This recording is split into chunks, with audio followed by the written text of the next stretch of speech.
तो इसलिए वो हरियाणा वालों को अच्छी तरह जानते हैं। अब इन्होंने इतनी अच्छी कविता पिता पे सुनाई, इनके पिता ऐसे हैं तो लिख दी।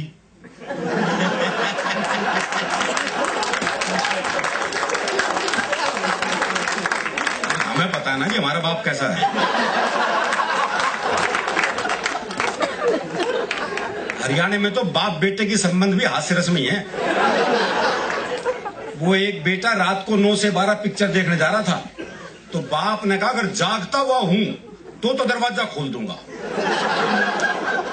लेकिन अगर सोते को जगा दिया तो फिर नहीं खोल लूं। अब वो रात को 1 बजे लड़का वापिस आया, तो बोले कैसे पता लगे बापू सोवे है जाग गए है? तो अगले ने चौकीदार की आवाज बढ़ाई, बोले राम प्रसाद सोवे है जाग गए है? बोले जागू हूं। बोले जाग गए तो खोल दे।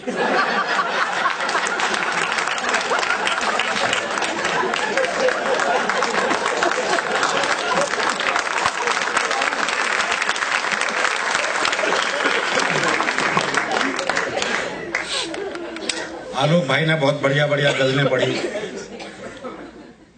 तरबूज के माध्यम से क्या चिंतन परक कविता सुनाई। विनय विश्वास जी ने बहुत चिंतन परक कविताएं सुनाई। अब मेरे से आप ऐसी उम्मीद न रखें। हरियाणा का आदमी को ज्ञान ध्यान की बात कर नहीं सकता। हरियाणा का आदमी ना ज्ञान लेता ना देता। एक बार हमने कुरुक्षेत्र में भगवान कृष्ण जी से ज्ञान ले लिया था, उसके बाद से ज्ञान लेना बंद कर दिया।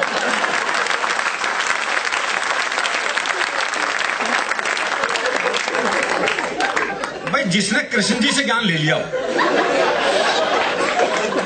वो आजकल के नालतू फालतू बाबाओं से ज्ञान लेगा क्या? आजकल तो कोई भी टीवी चैनल खोल लो, कोई ना कोई बाबा ज्ञान देता मिलता है। अच्छा, जिसे टीवी पे मौका नहीं मिलता हो बाहर ढूंढता फिर है।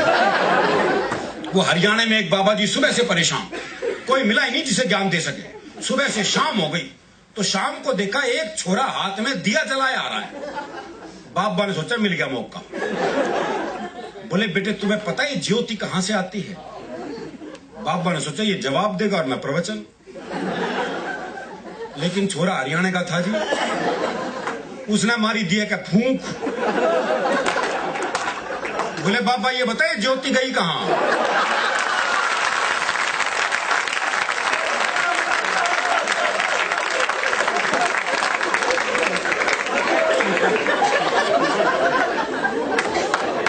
वो आजकल हर एक स्कूल में योग टीचर लग गए। वो दिल्ली में एक योग टीचर बच्चों को योग सिखा रहा था। बोले बच्चों सीधे लेट जाओ।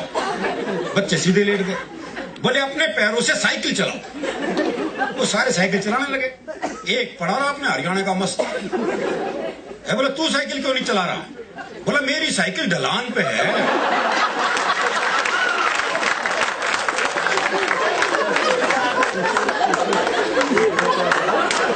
सिखा लो इन्हें योग। दरअसल ये आजकल के बच्चे साहब टीवी कंप्यूटर युग के बच्चे, बल्कि मैं तो कहता हूं 1990 के बाद से बच्चे तो पैदा ही नहीं हो रहे, बाप ही पैदा हो रहे। इनसे बहस कर ही नहीं सकता। वो क्लास में टीचर ने सवाल कर दिया, बोले जिसे सुनाई नहीं देता उसे क्या कहते हैं? तो एक बच्चा खड़ा होकर बोला जिसे सुनाई नहीं देता उसे तो कुछ भी कहो।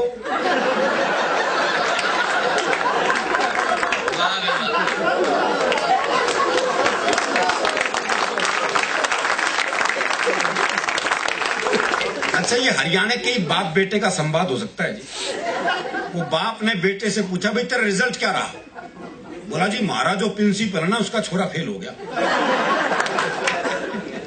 अरे बोले मैं तेरा रिजल्ट पूछ रहा हूं। बोला जी गांव का सरपंच है ना उसका छोरा ही फेल हो गया।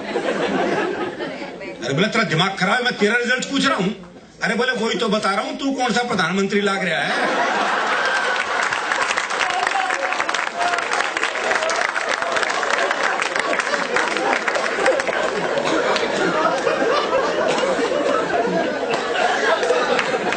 अच्छा, हरियाणा में ये वृद्धाश्रम की भी समस्या नहीं मिलेगी आपको। आप हरियाणा में काम कर रहे हो जी, वहां ये वृद्धाश्रम की समस्या नहीं है। हरियाणा में अगर बूढ़े को पता लग जाए कि बेटा मुझे वृद्धाश्रम में छोड़ के आने वाला है, तो बाप खुद बेटे को अनाथालय छोड़िए। बोले जमा कर लो इसने, मेरा ना आयो। हमारी संस्कृति थोड़ी सी अलग है। दरअसल क्या हरियाणा का आदमी फुर्सत में रहता है, इसलिए हास्य रस में रहता है। हास्य के लिए थोड़ी फुर्सत की जरूरत है। वो एक ने एक रिक्शे वाले को आवाज दी, बोले खाली है? बोले हाँ। बोले आप फिर ताश खेलते हैं।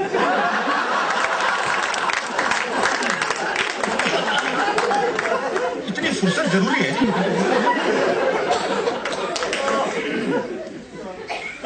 और जहां तक प्रेम की बात है तो हरियाणा में तो हम तो प्रेम भी लिख नहीं सकते।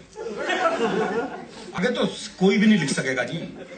सौंदर्य वर्णन अब आपको सुनने को नहीं मिलेगा। पहले बड़ा नक्शिक वर्णन करते थे कवि, अब करके दिखाएं, घूरने के आरोप में बंद हो जाएंगे।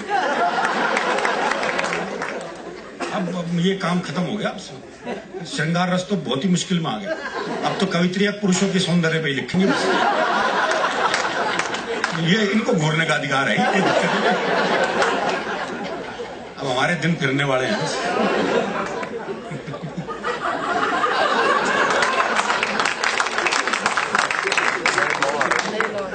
अच्छा, हरियाणा में तो प्यार भी जो है वो ब्याह के बाद ही होता है। ब्याह से पहले प्यार कर ले तो हम तो पेड़ पे लटके मिलते हैं।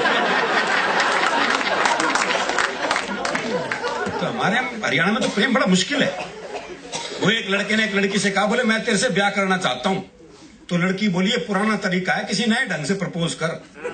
तो लड़का बोला, ऐसा है तू मेरे छोरे से अपनी चिता में आग लगवाना पसंद करेगी?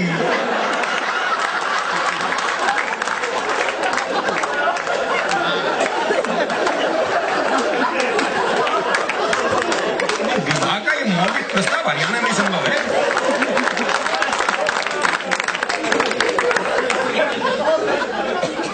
वो एक लड़के ने एक लड़की से कह दिया आई लव यू। लड़की ने मारा खींच के थप्पड़। बोले फिर से कहिए। बोले जब सुना ही नहीं था तो मारा क्यों?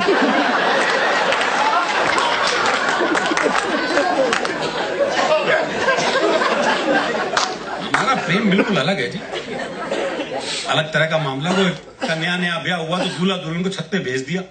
वहां उसने देखा लुगाई बड़ी सुथरी, क्या बोले लड्डू खावेगी? देखो ये प्रैक्टिकल बात।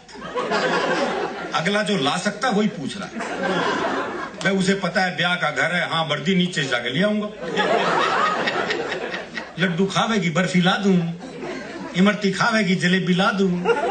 भाई ने सुबह के 4 बजा दिए इस चक्कर में। तो नीचे से बूढ़ा बोल पड़ा, बोला इस कढ़ाई ने उतार दे, खेत पे जाने का टाइम हो गया।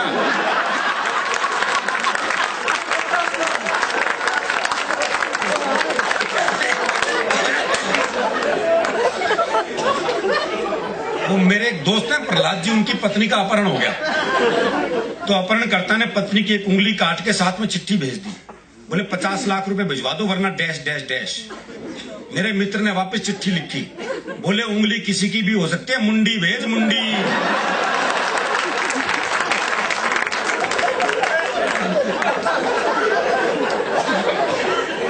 हमारा प्रेम भी बिल्कुल अलग तरह का है।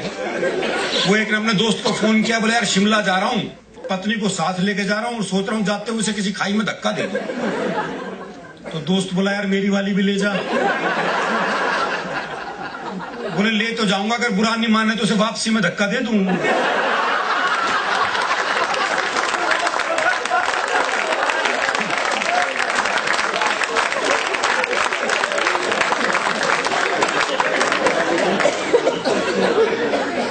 और ये प्रेम मनुष्यों का क्या, पशु पक्षियों तक का हमारे यहाँ ऐसा है। वो मेरा एक दोस्त है जिसने तोती पाली। हाँ दुनिया तोता पाते हो, तोती पाली। 3 दिन के लिए तो कहीं बाहर जाना था। बोले यार क्या करूं, कौन दाना पानी देगा, बड़ा चिंतित हूं। मैंने कहा मेरे घर छोड़ जा, 2 तोते हैं, उन्हें दाना पानी देता हूं, इसे भी दे दूंगा। बोला भाई तेरे 2 तोतों के बीच अपनी तोती छोड़ दूं ना। मैंने कहा नहीं यार मेरे तोते बड़े धार्मिक हैं, तो खुद देख ले आके। अच्छा उसने देखा बकायदा गीता के श्लोक पढ़ रहा हूं, एक कुरान की आयतें पढ़ रहा हूं। बोले बड़े धार्मिक है, कोई खतरा नहीं।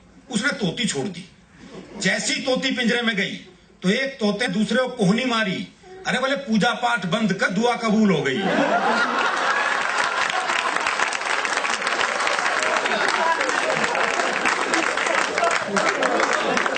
हमारे यहाँ तो पूजा पाठ भी क्या निकलेगा कोई भरोसा नहीं है, क्योंकि हम कितने धार्मिक है हमें पता है।